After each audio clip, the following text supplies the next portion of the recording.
Sir, paano po mag-apply? Pwede po ba criminology graduate? Yes po, kahit ano pong course, pwedeng mag-apply as long as for your bachelor's degree course po ito, any field, pwede po kayong mag-apply.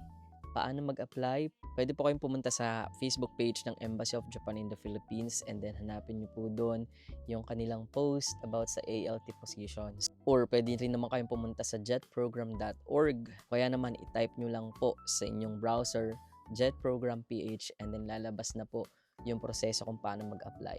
Basically, kailangan mong mag-submit ng mga documents katulad ng diploma o kaya certificate of graduation, tapos transcript of records. Kailangan din po natin ng statement of purpose at saka 2 letters of recommendation. And proof po na tayo ay Filipino citizen. Pwedeng passport, pero kung wala pa, pwedeng PSA birth certificate po muna. And then isasabit po natin itong lahat sa Embassy of Japan in the Philippines sa may Pasay. May proseso din po yan kung paano i-compile yung documents at kung saan po ilalagay. Sundin lang po natin religiously.